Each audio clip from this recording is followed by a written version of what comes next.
What's up, Savages? Approaching 13,000 subs, so if you guys haven't subscribed, make sure to do that. And there's only one thing I gotta say about that.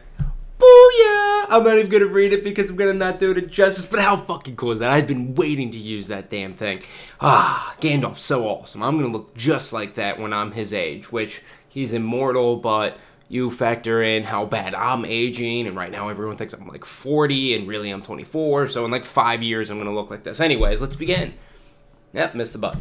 That's how you start it. Welcome to Gany's Thoughts, brought to you by My Nutrition. I am Gany, and today I'm talking about one thing and one thing only, and it's the exact name of this video: the multiple personalities of Cursed Las Vegas. Now, the name is obviously self-explanatory. One, there's 4 personalities, and there's obviously multiple of them, but each player basically ends up having their own different personality, and I'm going to give you an example of that. But before I get into that, I'm going to say one thing and one thing only. How Cursed Las Vegas plays in a day depends on how they wake up in the morning, which is weird, right? Like, a lot of people don't realize like why they have this problem, but that's basically what it seems like to me. And you know, I've sat down and I've had these conversations with Mr. X and Maven, and we've been sitting there and we're like, the only way this makes sense is if it's just like, you know, all external factors end up applying to them, or deep down there's just like a lot of hate and fucking anguish they have towards one another. But it could be that, but I'm not sure. I'm really not. But anyways, I'm going to go ahead and give you an example with the multiple personalities. So we're going to take Adam Sluice, a.k.a. Killa. I don't even know if that's how you pronounce his last name. Slush. Sluice. I don't know. Whatever. It doesn't matter. We're going to talk about Killa today. So Sunday on the 2K. They're one of their first couple matchups when they ended up playing against Envy. They're playing Freight Domination, okay? Everyone knows Freight Dom, and everyone knows how Killa plays on Freight Dom. He's running a sub, right? Like, everyone knows Killa's going to be running a sub. That does not take a scientist to figure that out. Everyone knows Killa, normally he'll run stuns, sometimes he'll run trophies, but most of the time it's stuns and a sub. Kind of rhymes. But, you know, he also does have smokes in the kit. But every sub basically has a smoke in the kit these days now, just because smokes on the Xbox One, if you guys haven't seen, is fucking wild, bro. Like, wild. Anyways, so Killa decided to run an AR. And granted, the Remington, you know, has a very, very fast rate of fire compared to, you know, the M8 in Black Ops 2. So you can kind of do some movement like a sub, but that's not Killa. And on top of that, Killa, being notorious for being aggressive and always in your face and pushing, decides to sit top beer when they have A.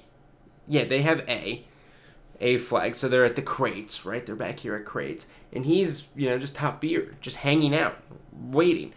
And then Parasite pushes like white, and he's just there watching logs, and Killa's trying to shoot a guy top Owens, and he's just stationary. Sure, he's holding A, but they're never able to get B. So Miracles and Ricky are just getting bamboozled. I'm talking Miracles is just getting slapped, right? He's just like, he's fucking darting out of bottom beer, and he's trying to push, and he's just getting taken out from either red or left. He's either getting killed from front Owens or sometimes front white, because if the guy comes underneath and Parasite doesn't hear him, you know, like, it's just endless where Ricky and Miracles can get killed, and Miracles is like, yo, can I get some help? Like, you guys gotta push. And so, like, right after that, Killa, like, realized, like, okay, they need me to be aggressive. And then he got aggressive, and then they won the series, and then they went on to go into the finals, and they lose 2 over Skull. But their main problem, okay, here's the main problem. Their main problem, and I don't know how you correct this, right? I don't. But there's 2. One main problem is their ego, okay? Parasite understands that every other team is competition. He does. He gets that, right? He knows that if he's playing against Optic, if he's playing against Envy, if he's playing against Complexity, every one of them is competition.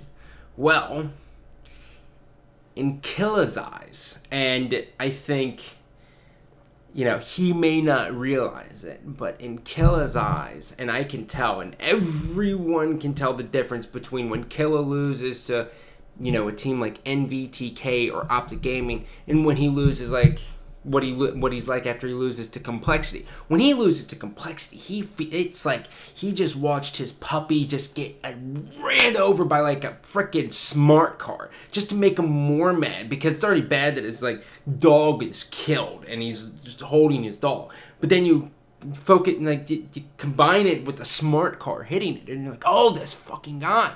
But then you realize that the smart car is basically totaled because it's a piece of shit anyways, moving forward, right? But Killa is just like devastated when he loses to Complexity. When he loses to every other team, he's like, man, fuck that, you guys suck, right? And then like that's where all the finger pointing comes from. Now, what is the difference right here in personality wise, right? What is it? Killa, and I'll tell you what, this is my psychiatric evaluation. Killa views Complexity as his only real competition, right? Complexity dethroned Impact, right? Like, he's still clinged on to that. He doesn't think anyone else is really on his level. And I'm not saying that's exactly how he is, because I'm not gonna sit here and be like, oh yeah, I know the guy and this is what he said. That's not at all what I'm saying. I'm saying my personal evaluation of the entire thing is the fact that Killa only views Complexity as competition. That's my honest opinion, man. I really think that. And so what happens is Killa tries harder versus Complexity. So does Miracles. So does Parasite. So does Ricky. All four of them try super hard versus Complexity. They just do. Versus the rest of the teams, you know, Parasite tries, Ricky gets it. But I think Miracles and Killa are still both on the same kind of boat where they're like, oh, you know what? I think we can just naturally beat them. And it doesn't work that way, right? So their egos kind of prevent them from giving other teams credit or adopting other teams' strategies, so they fall into what they personally believe is the right thing. Now, I don't know if this carries over to watching strats, but I very randomly hear, you know, the guys from Curse Las Vegas be like, oh, I know Clayster runs, you know, a double scope, so we don't have to run NCOG, right? Like, on search. Why would you run NCOG versus Optic Gaming, right? Like, there's sometimes, yeah, where Clayster runs a thermal, right?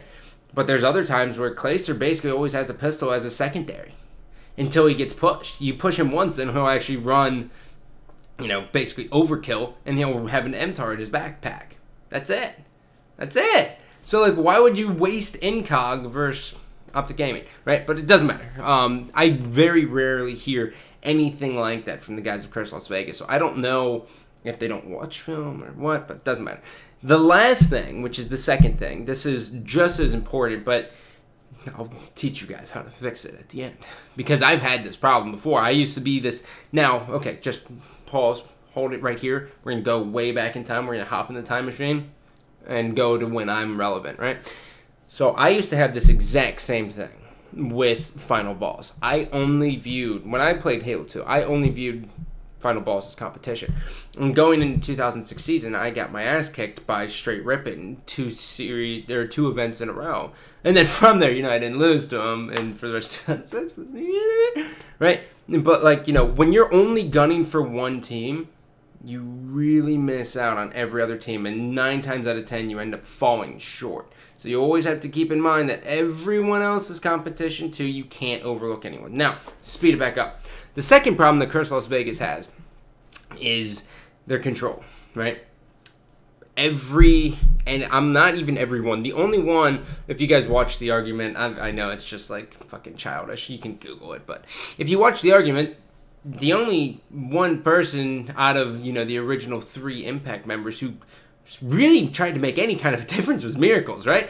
I was sitting there, I was like, damn, Marcus, man, you tried, buddy. Like, you gave it your best. You tried to fucking find the happy medium, and they just weren't having it. They just weren't. It just was not happening. And I felt bad for Marcus, really did. But you know what? They get on the 2K, and they crush on Sunday, and they just, you know, they choke a 2-0 lead versus Complexity. But whatever, who cares? So, the control problems come down to Parasite has his own way of playing the game. He does. That's it. I'm gonna like turn sideways real quick, right? I'm gonna stare at you. Parasite has his own way of playing the game that benefits his playing style. Killa has the exact same thing. Miracles is that guy who can kind of switch around roles. Same with Ricky. Ricky and Parasite, or Ricky and I don't know why I'm so antsy. Ricky and Miracles can kind of like bounce around things, and they're kind of on the fly. Sure, you're not going to see Miracles running an AR and being stationary, but, anything with the sub, Miracles is basically going to be able to do. Coffee, man. I'll get you. So, the control problems rely on Killa believes that a strat is like this, right? And you have to see it from two different perspectives, right? Killa is going to be the guy who's pushing up with the sub, and he's going to be seeing the map unfold a certain way, and he knows how it's going to work for him. Parasite, sometimes he runs an AR, sometimes he runs sub. It really depends on basically what the fuck Parasite feels like doing that day, right? And he's going to see it. If he's running an AR, he sees the map completely differently than how Killa sees it. And so they just clash, right? They just don't, there's no medium, and one of them has to be right. One of them has to be right. So the only way you can do this is by taming one of the two problems. You either tame the ego, and then the control gets a little bit better, or you tame the control, and the ego gets a little bit better.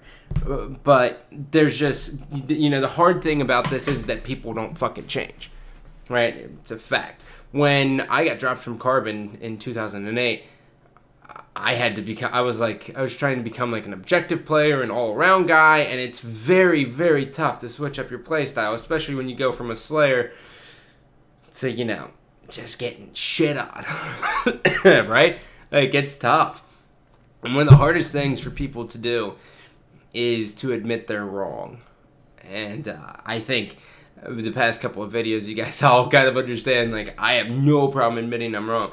But the other problem is that, people, instead of being inspired by other people, they just criticize. That's, like, one of the main problems with society these days. People would rather pick someone apart than they would get inspired or get motivated by another person. And that, to me, is a little bit gross, but the main thing here is that Curse Las Vegas is one of probably 4 teams who I believe realistically have a shot at winning COD champs, period. They just do. And events, period. Like, I think there's only about 4 teams who have the ability of winning an event. I really do. You guys can figure that out for yourselves. You can play the guessing game, but I think they're one of 4 teams who can do it. And unless they can somehow magically, fucking resolve the issues, which is all internal. It's all fucking internal. It's not like anyone sucks. It's literally control and ego, right? Like, people just see things fucking differently, and it's retarded. And I don't know why I said that word. I hate that word. So I hate myself right now, but it's just dumb. I can't believe, 3/4 of a team who won COD champs is sitting there and, 3 weeks out from COD champs, regional event this weekend, they still are having these little ticky-tacky bullshit fights. Like, grow up. I don't get it. But anyways, so to wrap it all up, I would say Curse Las Vegas. First problem, ego. I think everyone can agree with that. Second problem, control. Right? That's it. Like, sure, online sucks. Miracles is going to get owned a lot of times, right? So is Killa. Depending on where the host is, it's going to happen. Haggy gets host for them. So, of course, he's, at least half the games, Haggy's going to be doing fine, right? Done. It's online, dude. If people were genuinely that bad, they wouldn't show up on LAN. And if you guys don't remember Philly, Killa may not have had the best event, but Killa gets shit done. Miracles was shredded. Nameless was destroying. Parasite, he was hanging out. Okay? Like, that's it. People are putting way too much stock in online, and they're not giving leeway to their teammates. Period. Or they're putting way too much stock online, and they're giving their teammates and themselves way too much credit. And that's why Regionals is going to be one hell of an event for everyone to watch, just because finally we're going to see what the hell happens. I got a couple dark horse teams that I think have a chance really making a run for it at COD champs. Especially now that I've been watching it, and I get some inside scoop on some things. But other than that, ladies and gentlemen, I love you, but I don't love you. Take it easy. By the way, Savages! Yep, that was really it. I'm not a singer.